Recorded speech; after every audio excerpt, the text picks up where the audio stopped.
So what you see with the government deficit, and this is the critical point that I make, which is different to most other economists, including people who practice what they call modern monetary theory, is that the way the government creates fiat money by running a deficit. So an essential act in creating fiat money, as opposed to credit money, is to run a deficit. Now, you get this emphasis upon austerity and reducing debt and so on. That actually amounts to a government saying, we're going to destroy fiat money.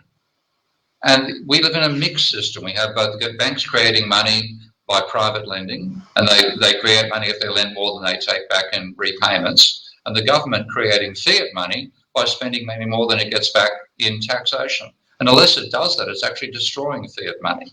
So it's one of the crazy ideas of the private sector, of conventional economists, is that it's a good idea to destroy fiat money. That's nonsense. And then we've fallen for it because it sounds like debt, but really it is not.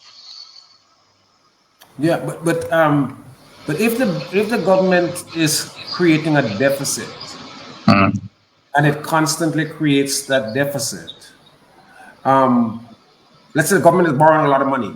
Yeah. No. Government is creating a lot of money by running a deficit. That's what it's doing. Let's say the government's running a deficit permanently, like say 2 or 3% of GDP, that sort of thing. So let's take that as our starting point. So the government's running a deficit, say it's 2% of GDP, forever. Right, but what happens when it's not 3% of GDP, it's 100% of GDP? No, that's the accumulated debt, the annual change. And this is why it's important to know your economic history. Because if you look at the American data, you will find that the American government has run a deficit over the whole, since 1901 to now, so 123 years. It's run a deficit on average over 2% of GDP every year.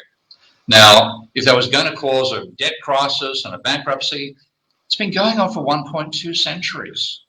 Okay? We haven't had a government debt crisis in America in 1.2 centuries, but it's been running a deficit for 120 years. There's something wrong, not something wrong with the government action, there's something wrong with how we interpret what the government action is doing. So now let's look at the other side of that. Yeah. So, and we take the American example, in 123 years, running a deficit, no government problem. But we have situations where, like in Mexico in 1981, in Argentina in 1987, in Brazil, you had meltdowns. What in your view caused those? They tend to happen when the government borrows or the private sector borrows in not its own currency. That's the real danger, because you can create, when the government runs a deficit in St. Vincent's, it creates a deficit in East Caribbean dollars, and it creates East Caribbean dollars. You know, I know there are many other nations involved in the whole monetary system, but you're all creating money. If you borrow money in American dollars or Russian rubles or Chinese yuan, then you're in real trouble, because none of you can create that.